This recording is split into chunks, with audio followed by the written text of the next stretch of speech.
I'd heard of Bill Clinton sometime in the late 70s as the governor of Arkansas. I did not know him. And shortly after I was elected governor of Michigan, and it was really late November of 1982, I was invited to Pamela Harriman's home in Washington, D.C. to meet a bunch of prominent Democrats in Washington and to join with a couple of other new governors. And when I got there, and I met Pamela Harriman, she became a very good friend, I might add, for many years. The two other governors who were there were Bob Kerrey of Nebraska and Bill Clinton of Arkansas. And they were both charming, but Clinton in particular struck me as incredibly charismatic and charming. And he was a big guy. And Hillary was there, of course. And he came over and he put his arm on my shoulder and he said, "I have just been through the worst 2 years of my life. I was elected governor in 1978. I got a little too big for my britches. People thought I was too ambitious. I raised a bunch of taxes and fees and they got mad at me. And I was defeated in 1980. So they had 2-year terms in Arkansas. He said, I've just been given a second chance, being reelected in 1982. He said, I really intend to make the most of it. But what I really want to say to you is you have a terrible financial mess in Michigan, and you're going to have to raise taxes, and people are going to be mad at you. Don't go raising dog licenses and hunting licenses and fishing licenses and start taxing shoeshine men and all this other stuff. Don't do it. You'll get everybody mad. What you better do is just do your income tax. He said, but whatever you do, get enough to do the job. Don't go out and fight a battle to raise taxes and get half a loaf. Don't do it, because you're going to get beat up. If you raise taxes $1, you might as well raise them, whatever. And I remember John Dingell saying the same thing to me, saying, Jimmy, you got a hell of a mess. And if you're going to go through all this, you better get enough to do the job, because you will never have a chance to go back and ask for more. You better do it. And you got to cut some spending while you do it. But it was really good advice. But Clinton was sitting there worrying about me, and shows you how he can empathize, worrying about me and my career. I just met the guy. And so we became fast friends, contemporaries. We would hang out with each other at Democratic governors' meetings. We would sit in those days in the bar and with our wives, Hillary watching us smoke cigars and not saying anything. I think Hillary held her tongue, and talk politics. And I watched him do a TV interview once, and I thought, God, is he good on TV? Wow. And so I remember saying to him, because I thought he was a wonderful blend of substance, policy, and politics, and charm. I remember saying to him, and I know exactly where I was sitting. It was in the Sheraton Grand Hotel in Washington, D.C., probably, February of 1985, 86. And I said, there are rumors about your ambition. I said, but I really do think at some point you should run for president. And he looks at me like, you think so? Of course, he was thinking about it from the time he was 18, I think. So from that point on, we were really good friends, and I was his supporter. And I always really, really admired Mario Cuomo, a lot of others that wanted to run, but I was a Clinton man. And so I was not surprised. And then, so I was showcasing him in Traverse City during our National Governors Convention. I became head of Democratic governors. In fact, he was my successor at Democratic governors. And I remember when he called me in August of 1991 to say he was thinking of running for president. He calls me and says, what do you think? I said, do it. This is the core of my supporters. This is the core of Democratic money. This is a key county. So he came in and spoke at the Phil Hart dinner in Oakland County. So I knew he was really serious. We stayed in touch. I went down, saw him, we talked, we had dinner.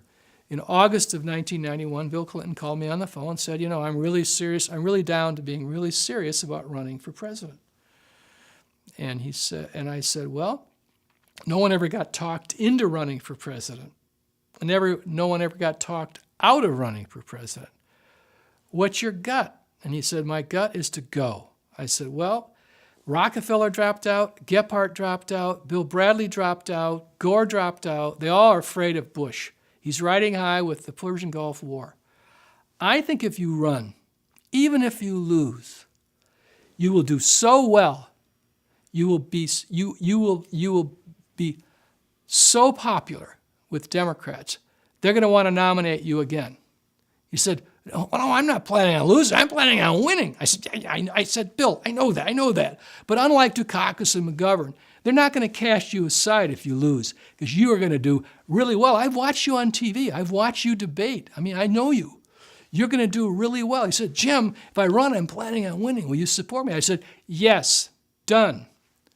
So the next, I was with him in September. We started having planning meetings. I was with him when he announced in Little Rock. I recruited the governors for him. And by the way, we'd worked on Canadian issues together, and that led to being ambassador to Canada. Bill Clinton and I, we worked together on the National Governors Association and the Democratic governors, and we were the closest to each other of all the governors. And I, of course, saw early on his qualities that I thought could make him an incredible presidential candidate and president. And we shared views and values and really everything. And so it was really kind of ironic that when we were in Traverse City, at Clinton's suggestion, we invited the premiers of Canada from the provinces to meet with us. And that arose because there was a big argument in Idaho the year before at a governor's conference when they were talking about softwood lumber, and the governor of Idaho started bashing the Canadians and talking like they were the enemy.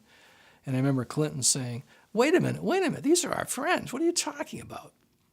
You're talking about them like they're the enemy. And the governor there said, well, they cheat on lumber and this and that. And Clinton says, Jimmy, there are only a few people call me Jimmy, by the way. Tip O'Neill, Bill Clinton, and John Dingell. Anyway, because my nickname growing up was actually Jamie, although I've been known as Jim since I was a lawyer. Anyway, that's trivia.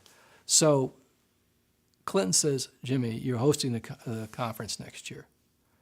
Why don't you invite the Canadian premiers to come with us and let's talk. We have more in common with them than arguing over trade. So we did. So here we were in Traverse City, and we invited all the Canadian premiers there. The Ontario premier, David Peterson, was a dear friend of mine already. And so they were all there. And we had a nice dialogue, private meetings. They loved our Motown Review. They loved Traverse City. It was great. We spent 2 hours with them alone, and it was really good. But what's interesting is after Clinton became president, he remembered all that and thought it was a natural that I should become ambassador to Canada. Now, that was later after he was sworn in. In between time, we had a campaign to run. And that was a wild campaign because Clinton started out really looking good. Then the Jennifer Flowers incident hit, and we're up in New Hampshire, Janet and I going door to door helping Clinton, trying to explain that, he's been a really good governor, be a really good president. But he fought his way through those primaries. The Michigan primary was pivotal. By that time, there was a Stop Clinton movement, and a lot of the party leaders lined up behind Jerry Brown, including Coleman Young, the UAW, the AFL, a lot of people. But it was really more Stop Clinton, because they didn't really know him. He was a Southerner. They were suspicious of him. And we won Michigan big. I think we got about, maybe 52, 53%. But it was a multi-candidate field. So we really helped put Clinton over the top. And it was a real thrill to be in New York when he got nominated and gave a wonderful speech. And he picked Al Gore, who I'd served with in Congress. Ross Perot really did a lot of damage on George H.W. Bush. And I knew George H.W. Bush and really liked him. In retrospect, he was a good president. He just simply didn't focus on the economy. That is Bush the elder. I call him Bush the wiser. But he was really a distinguished public servant. But he was viewed as irrelevant to the economy. And that's why Carville had the whole slogan, it's the economy, stupid.